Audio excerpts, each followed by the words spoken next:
Brownout na naman. Wala namang wifi. Ganito lang sagot sa uninterrupted internet connection mo. Mini UPS for router review. Tara, tingnan natin.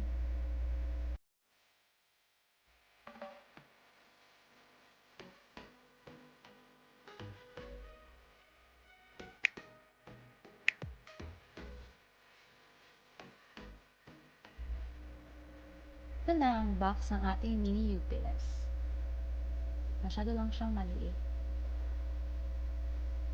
Yung parang isang kamay lang siya. Ito ay 12 volts 2A. Ito yung mga nakalagay sa labas ng box. Very simple lang talaga siya.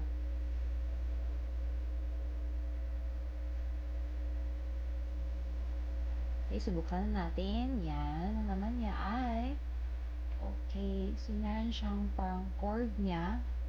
Yan, isang cord lang. At syempre, yung UPS natin yan. Yung cord.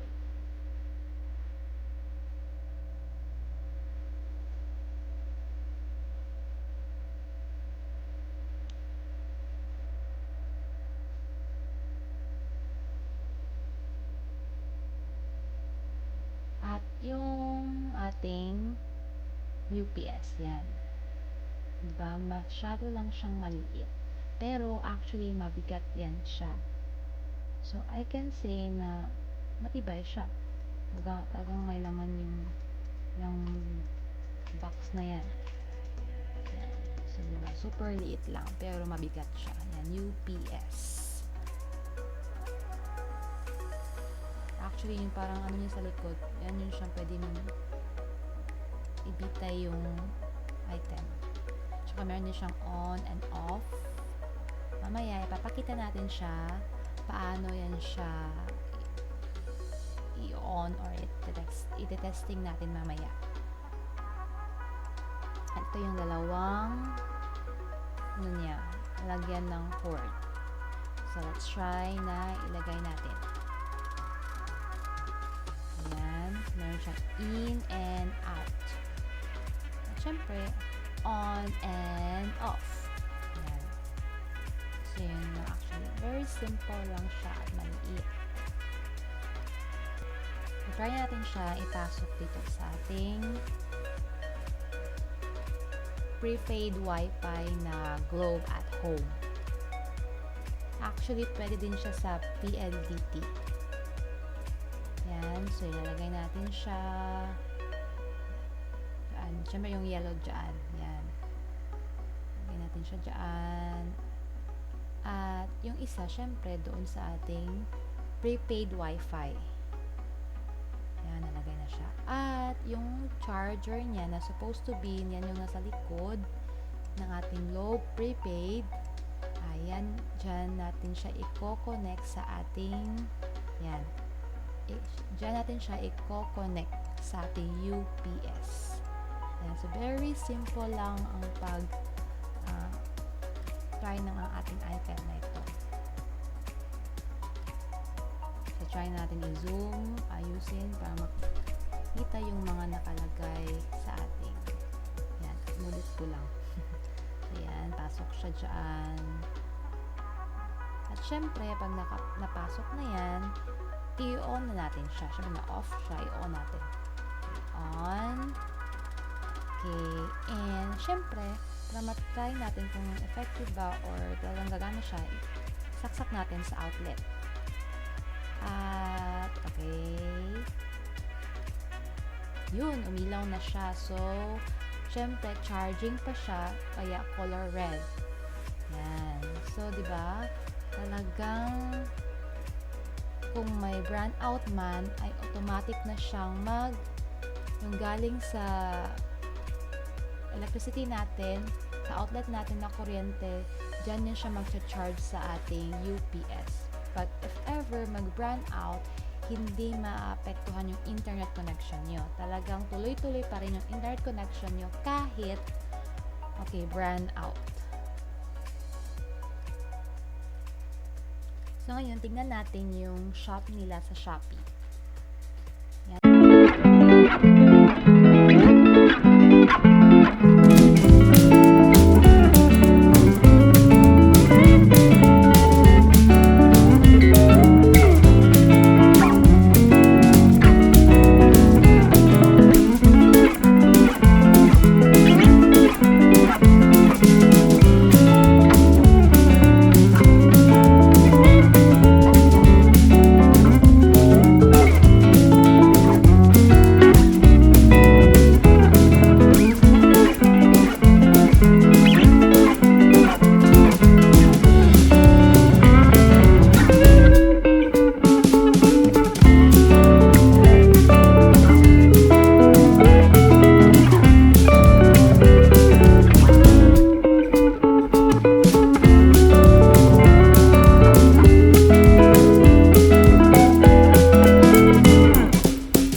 Non-stop talaga yung internet connection nyo.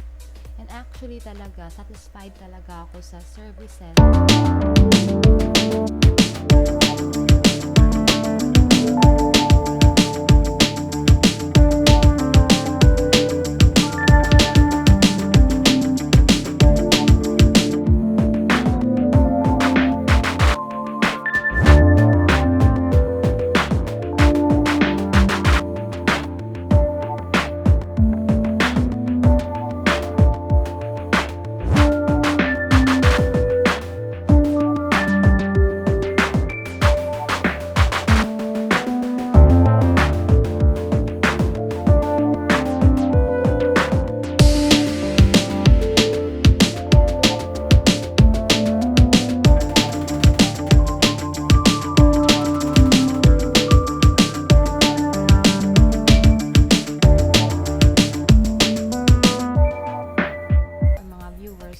Yung mga paraan para makasurvive sa online teaching. So, God bless!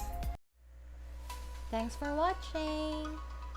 You can like and comment and subscribe to our channel.